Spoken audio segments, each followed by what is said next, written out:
institucionale për të biseduar lidhur me këtë periudhë kam të ftuar në studio Fitore Pasolli nga Lëvizja Vetëvendosje. Mirë se erdhët në Kompas. Mirë se ju gjeta. 16 herë, 16 pjesëmarrje, ndoshta për juve që nuk deklaroheni shumë ose nuk jeni bartës të subjekteve, është rutinë, është shndruar në normalitet ashtë për juve kjo situata çdo 2 ditë në kuvend?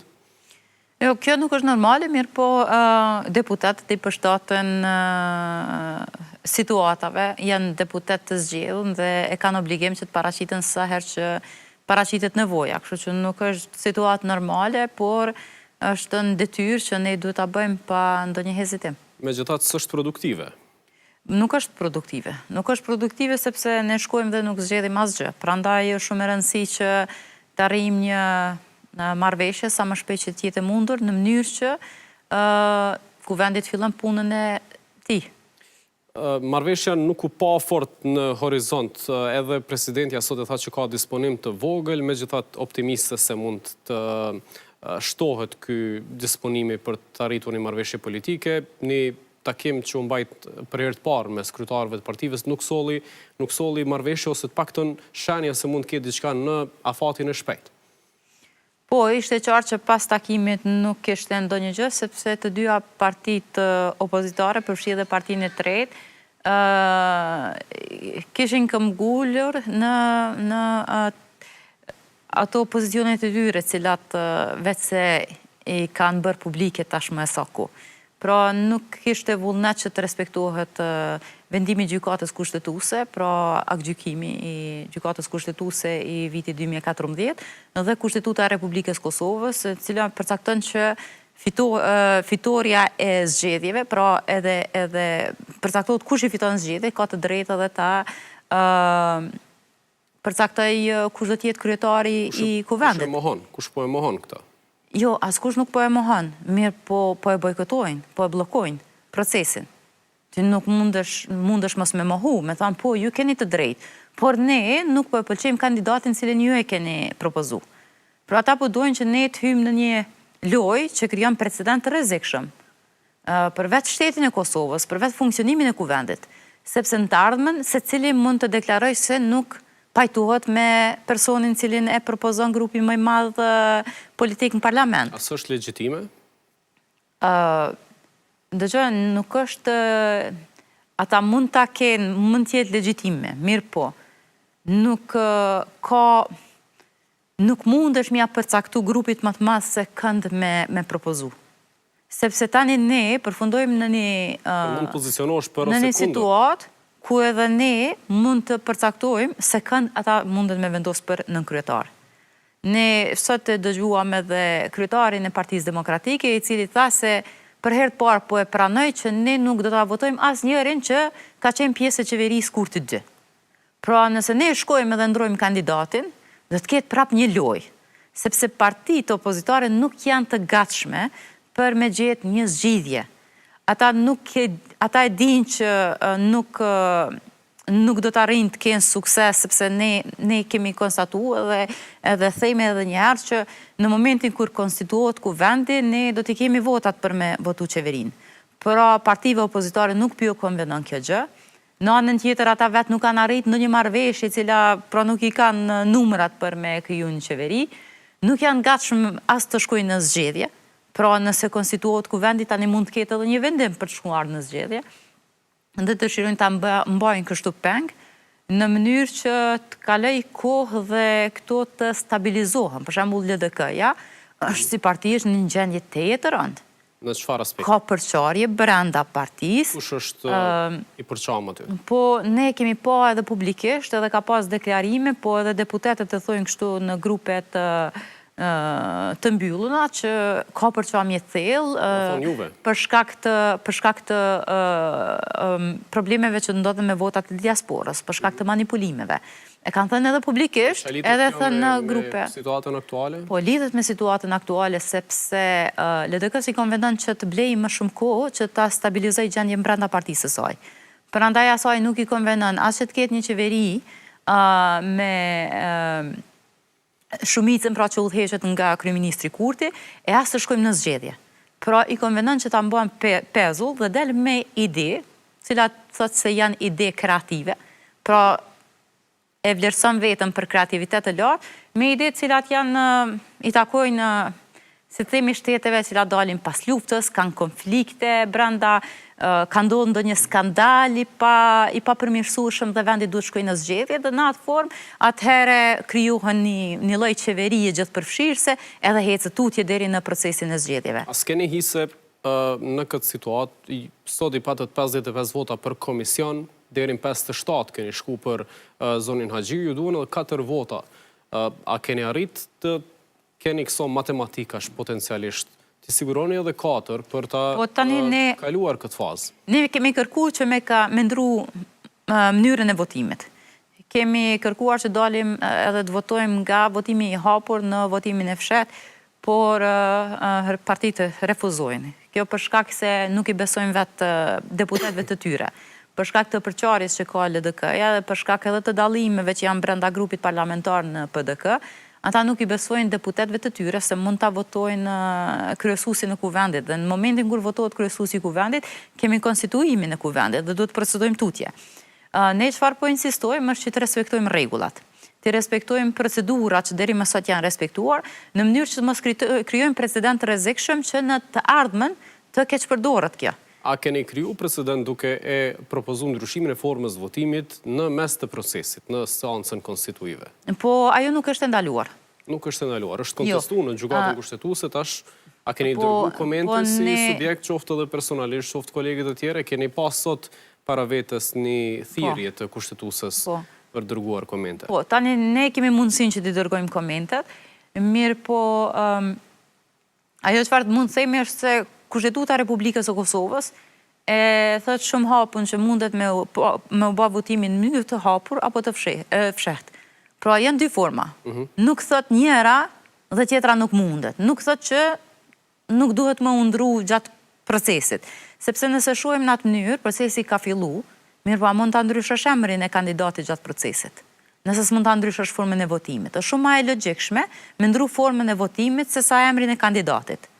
Sepse, pra po them, ne nëse hyjmë në këtë lojën e ndryshimit të emrit, nuk di se çfarë kërkesa kanë me pas këto parti në ditët në vijim. Pra sot e pam që ai tha nuk e votoj askënd prej qeverisë Kurti 2. Pra PDK-ja nuk e voton. Atëherë atë mbesim peng e dëshirave të tyre se kënd dëshirojnë ata ta kemi ne kryetar të kuvendit, pra shumica parlamentare. Qytetari i Republikës Kosovës ka vendosur se kush të udhëheq me qeverinë e kush të udhëheq me kuvendin e Kosovës. Kështu që është shumë e thjeshtë, duhet me u respektu vullneti i popullit edhe me procedu tutje. Kritikat e ish opozitës tash janë që ju po e mbani peng shtetin me një emër të përveçëm. Neve në takon ajo. Prandaj po them që ne nuk mund të ndryshojmë emrin. Po, gjeni formë për të dalë prej kësaj. Po, dëgjon, nëse ne ndryshojmë emrin e kandidatit që kemi propozu, i vjen që krijojmë një precedent si që thash edhe më herët të rrezikshëm. Atëherë kush do që vjen të ardhmen, mund ta kushzoj partinë më të madhe fituese me emrat e kandidatëve që mund t'i propozoj. Atëherë cila është zgjidhja? Dhe mund ta bëj këtë lojë pafund. Ne kemi një numër të madh deputetëve. Paramendo sikur shkojmë ta propozojmë dikë tjetër, thonë jo, nuk na pëlqen ky, një tjetër. Ata dëshirojnë të hyjmë në lojën e tyre. Prandaj ne nuk dojmë të dalim jashtë rregullave institucionale, jashtë kushtetutës dhe akt vendimit të gjykatës kushtetuese. Prandaj ne qëndrojmë këtu sepse është më legjitime dhe më e drejtë. Nuk mund të bëjmë, si themi, loja në mes të një procesi ku e dëmton procesin, por edhe krijon precedent rrezikshëm për të ardhmen. Se nuk krijoni një marrëveshje politike, pra, me gjetë disa partner, qoftë një subjekt, qoftë 4 deputet individualisht dhe ta krijoni shumicën që ju duhet. Tani ne kemi bërë përpjekjen tonë, kemi dërguar edhe ftesë publike Lidhjes Demokratike të Kosovës, në mënyrë që të bashkëpunojmë dhe ta formojmë qeverinë. Por si që duket Lidhja Demokratike e Kosovës nuk është e gatshme të hyjë në koalicion me lëvizjen vetëvendosje pa PDK-n. Pra, sikur e ka atë lidhjen e fort presë të kaluarës. Se keni rangë këso konstatime, e shonë vazhdimësi komentet e juaja si akterët vetëvendosjes që nuk e do pa PDK-n. LDK-ja nuk po e propozon një qeveri LDK-PDK vetëvendosje, po një qeveri të gjithve, tranzicionale. Po, një qeveri ku bën pjesë PDK-ja dhe AK-ja dhe LDK-ja dhe vetëvendosja, me cilën nuk dëshiron ta bën qeverin. Pra, është shumë e palogjikshme, është shumë e pakuptueshme prej anës tyre, thonë që ne po dojmë një qeveri gjithëpërfshirëse, e cila na çon deri tek momenti kur edhe zgjedhim presidentin edhe shkojmë zgjedhje të reja, po mundemi gjithë së bashku. Ata po ashtu po thonë se t'i kalojmë disa projekte të rëndësishme. Por asnjëherë nuk po tregojnë se cilat projekte dëshirojnë ata të shtyjnë. Ju e dini se lëvizja vetëvendosje, në shumicën e rasteve, 99% të rasteve, asnjëherë nuk është pajtuar me projektet e PDK-s të LDK-s. Se një projekt i tyre ka qenë Asociacioni i Komunave Serbe, pra ata e kanë nënshkruar marrëveshjen për me kriju asociacioni me komunat serbe. Pastaj një projekt i tyre ka qenë demarkacioni, i dëmshëm për në emër të liberalizimit vizave. Pra ne nuk pajtohemi me projekte që ata kanë. Ata s'pajtohen me marrëveshjen e Brukselit, disa çështje të tjera. Njëjtën kohë. Jo, ne marrëveshja, ata s'pajtohen me marrëveshjen e Brukselit, po marrëveshja e Brukselit është marrëveshja më pak e dëmshme që ka mundur të arrihet, duke parë në raport me marrëveshjet e dëmshme që i kanë nënshkruar këta më herët. Pra nëse këta synojnë që t'i kalojnë disa projekte të mëdha, ne nuk e dimë cilat janë projektet e tyre të mëdha, duhet ta dinë qartë që sikur projektet e tyre të ishin shumë të rëndësishme edhe me vlerë, pra të vlerësoheshin lart nga populli i Kosovës, do të votoheshin shumë më shumë. Ata janë votuar me projekte cilat kanë, dhe kanë marrë atë sa kanë marrë. Prandaj e rrugës është që të krijojmë një qeveri të udhëhequr nga lëvizja vetëvendosje, nga shumica, sepse një qeveri gjithëpërfshirëse, përveç se krijon një situatë të jetë palakmueshme për shtetin e Kosovës në arenën ndërkombëtare, sepse përçon një mesazh që ne jemi demokraci akoma e papjekun, dhe më e keqja është që nuk i respektojmë as rezultatin zgjedhor, të dalin nga një palë zgjedhjesh të lira dhe demokratike. Kush respektohet ky rezultati zgjedhor? Po flas në bazë të deklarimeve publike. LDK thotë që ne respektojmë, jemi të tretit, jemi të gatshëm të qëndrojmë në opozitë. PDK-ja thotë ne jemi të dytit, e pranojmë rezultatin zgjedhor, e ka mundësinë partia e parë që ta krijojë edhe shumicën parlamentare, edhe qeverinë, po presim nëse s'mundet e marrim pastaj ne në duar procesin, nëse mund ta krijojmë një shumicë prej 61 votash për një qeveri tjetër. Si mund të respektohet ndryshe? Për të kaluar te kjo faza ku të shikohet nëse lëvizja vetëvendosje mund ta formojë qeverinë apo jo, duhet të kryhet faza e parë, që është konstituimi i kuvendit. E ne nuk e kemi kaluar vota për kuvend, keni për qeveri, apo jo? Po sikur shkojmë me votim të fshet, ne do të arrijmë të sigurojmë 61 vota. E për qeveria propozoni edhe për qeveri votim të fshet? Edhe për qeveri, tani ajo është një procedurë që nuk mundem tash të tregoj se çfarë mund të bëjmë, sepse këto janë hapa cilat ne i marrim dhe strategjitë cilat ne i ndërtojmë janë përputhje me ligjet e Kosovës, praktikat parlamentare dhe diskutimet që i bëjmë edhe ne në grupin tonë parlamentar. Mirë po fillimisht është shumë e rëndësishme që të kryhet hapi i parë. Ne ta konstituojmë kuvendin dhe pastaj të shohim nëse lëvizja vetëvendosje i ka numra që ta formojë qeverinë. Nëse ne nuk arrijmë ta formojmë qeverinë brenda afatit që na lejon Kushtetuta e Republikës Kosovës, atëherë janë partitë opozitare cilat munden me provu. Megjithatë, ka një hap para konstituimit kuvendit, një ftesë për koalicion qeverisës, para se të kalohet ky hap i parë për ta votuar kryetarin dhe nënkryetaret e kuvendit. Ju e keni bërë një hap, një ftesë ndaj lidhjes demokratike që ka refuzu. Nuk keni bërë ftesa të tjera për koalicion qeverisës. A nuk keni tjera alternativa në këtë situatë? Se cilin vend në Evropë apo vend demokratik, zakonisht partia e parë dhe partia e tretë krijojnë koalicion. Nuk mundet partia e parë dhe partia e dytë. Ka ndodhur me juve? Plus në anën tjetër neve... Ju më 2019 keni bërë koalicion me partinë e dytë. Ne tashmë kemi tregu që edhe kemi bërë ftesë që koalicionin mund ta bëjmë me LDK-n. Mirë, po LDK nuk dëshiron ta bëj koalicion me vetëvendosjen, ndonse në qeverinë gjithëpërfshirëse e dëshiron vetëvendosjen. Pra shumë e palogjikshme. Idetë e tyre kreative nuk po ofrojnë zgjidhje sinqerta dhe drejta për shtetin e Kosovës. Se duhet ndjeket ky shablon, po t'ishte PDK-ja e treta, do t'aftonit PDK-n? Po tani do të ishte situatë krejndryshe. Çka dallon? Po tani nuk mund të ndërtojmë situata hipotetike, të themi sikur të ishte kështu si do të kishit vepruar. PDK ka qenë e treta më 2019 dhe ju e keni ftuar LDK-n, partia e dytë, kur keni bërë koalicion. Po, sepse edhe jemi më të përafërt, edhe votuesit e LDK-s e favorizojmë shumë vetëvendosjen që të bëjnë koalicion. Pra s'ka të bëje para me të tretën, po afërsia politike. Logjika tregon që e para me tretën, sepse zakonisht partia e dytë e cila është partia opozitare dhe nuk hin koalicion me parti tjera. Mirë po në rastin tonë, që është një plus tjetër, është që votues tonë dhe votues e Lidhjes Demokratike favorizojnë që ne të kemi koalicion para se të mendojmë të kemi koalicion me partitë e tjera.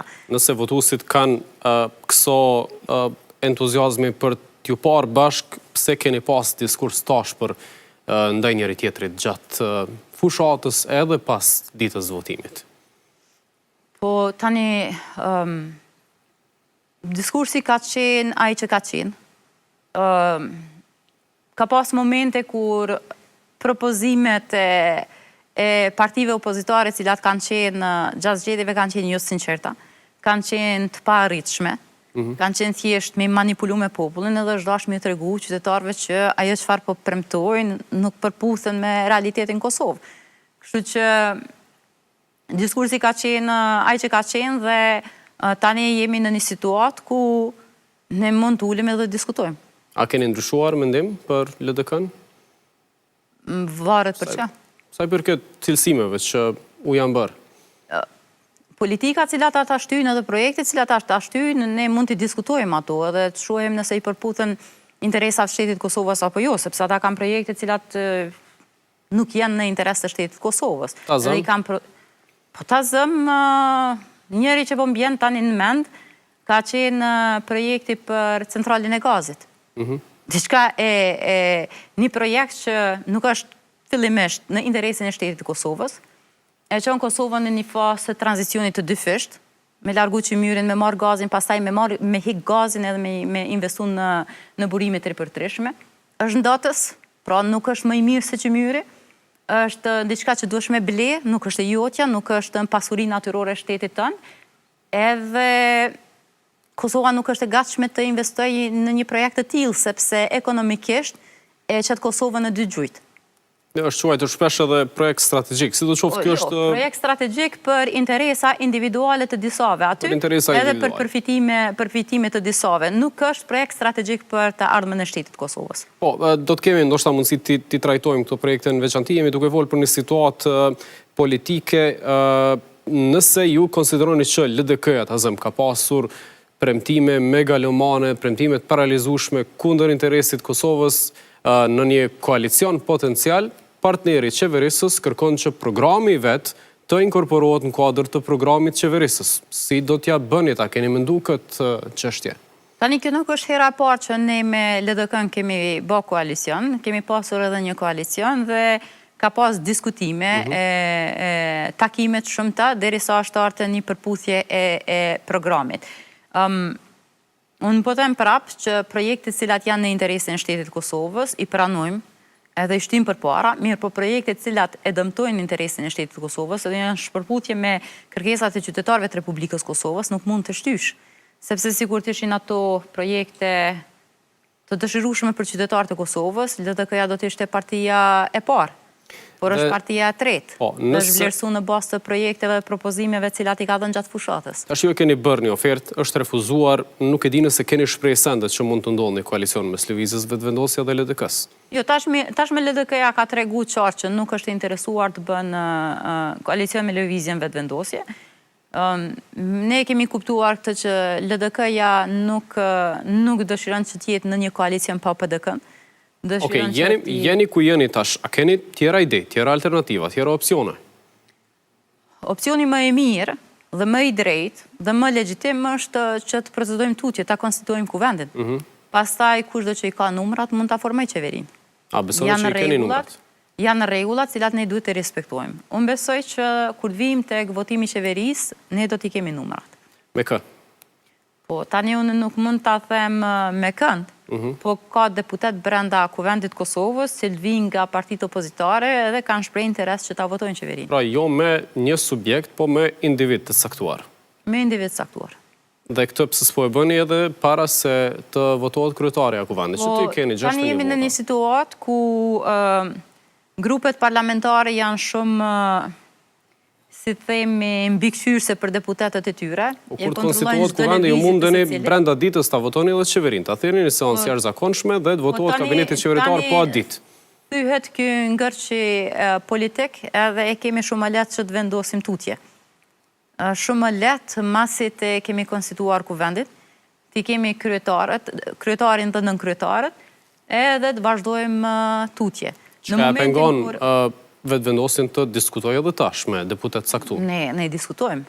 Kjo është arsyeja pse ne kemi kërkuar pra, jeni në kërkim votimin e mendet, fshehtë. jeni në kërkim aktualisht të deputetëve për ta bërë shumicën. Ajo është legjitime që të diskutosh me deputetët edhe ti kërkosh votojnë, sepse Dhe si keni aktualisht? edhe Kushtetuta e Republikës së Kosovës e obligon secilin deputet që të jetë i përgjithshëm edhe të votojë, po ashtu thotë se deputetët obligohen që të gjejnë zgjidhje.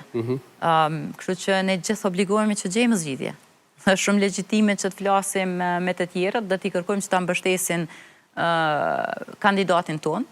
Mirë po prapë them që shumë lehtë që ne të shpërfillim rregullat edhe praktikat parlamentare, edhe të lëvizim tutje, sepse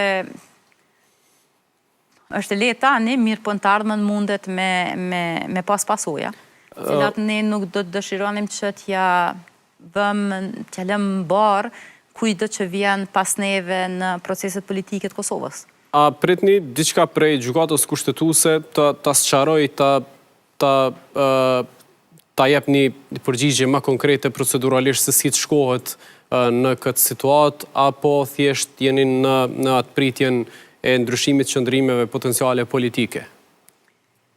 Po, gjykata kushtetuese nuk mund të dalë përtej Kushtetutës Republikës së Kosovës, nuk mund të japë interpretim ndryshe prej aktvendimit të vitit 2014, mund të tregoj se nuk ka shumë çfarë mund të jep gjykata kushtetuese në këtë drejtim, sepse janë përcaktuar, ndonse nuk janë përcaktuar saktë dhe drejtë, se cilat janë hapat nëse gjendemi në një situatë që jemi aktualisht tani, për shembull. S'ka përgjigje për ndryshimin e formës votimit, s'ka përgjigje për shumë çështje ka vakum sa i përket kësaj. Gjykata kushtetuese besoj që do të konstatoj që ndryshimi i formës votimit është e lejuar, sepse kushtetutat e vendeve të tjera, pra nëse shohim vendet e tjera në Evropë, nëse marrim për shembull Britaninë e Madhe, është e përcaktuar që kryetari i Kuvendit i Parlamentit britanik zgjedhet përmes votës së mbyllur nëse ka një votës së hapur nëse ka një kandidat dhe votës së fshehtë nëse ka më shumë kandidat.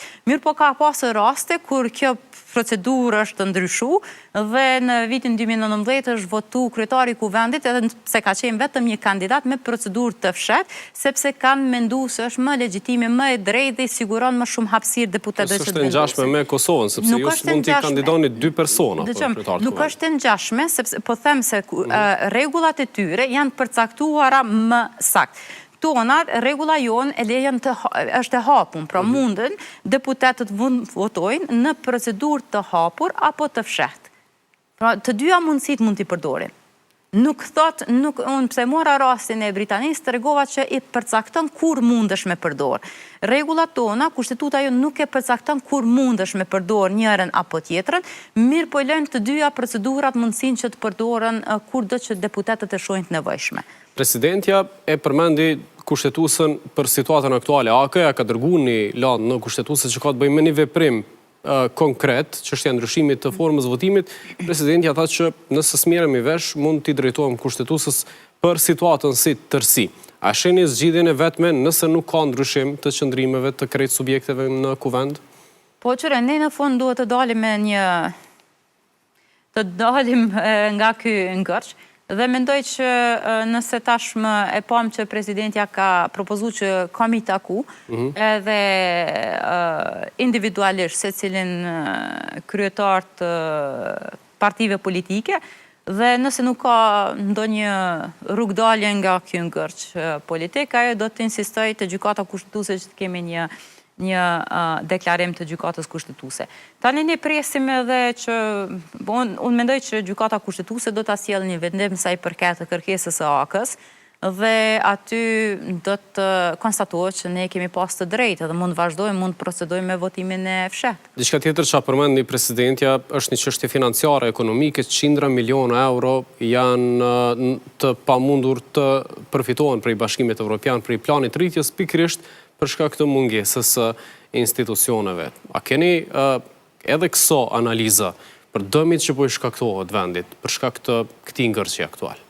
Shiko, ne i dim gjitha pasojat, i dim gjitha nevojat që duhet ta kemi sa më shpejt një marrëveshje ta konstituojmë ku vendin dhe të lëvizin tutje, mirë po nuk mund ta bëjmë këtë në dëm të një procesi shumë të madh, sepse nëse ne e dëmtojmë procesin demokratik gjatë rrugës, e shkelim legitimitetin e popullit, pra injorojmë votën e qytetarëve, atëherë ne kemi dëmtu demokracinë e shtetit tonë, që ka pasoja shumë të mëdhaja se sa çfarë do projekti tjetër apo çfarë do financimi ose ndihme financiare që mund të vijë. A mendoni që zgjedhja më e mirë e mundshme janë edhe një palë zgjedhje nëse janë të betonuara këto qëndrime, i nevojitet qytetarëve t'ju shohin edhe njëherë në fushat, edhe njëherë me ato plane, me ato projekte, ato premtime dhe atë diskurs të ashpër ndaj njëri tjetrit? Lëvizja Vetëvendosje nuk e sheh si opsion të parë shkuarje në zgjedhje, prandaj ne kemi bërë disa hapa për të arritur një marrëveshje, për të lëvizur tutje. Mirë po nëse nuk ka rrugdalje tjetër, atëherë ne duhet i kthehemi popullit dhe populli do të vendosë, sepse në demokraci nuk vendosin elitat politike kush udhëheq, si në rastin e propozimit LDK-s, por vendos qytetari i Republikës Kosovës. Prandaj mënyra më drejtë dhe më legjitime, nëse s'kemi rrugdalje tjetër, atëherë ne duhet i kthehemi popullit dhe të presim verdiktin e tij. Mbetet të shihet. Faleminderit shumë për sot. Faleminderit edhe juve. Në vazhdim do të ndjekim një intervistë që ka realizuar kolegja Benita Zeneli me deputetin e PDK, Sabelar Tahiri.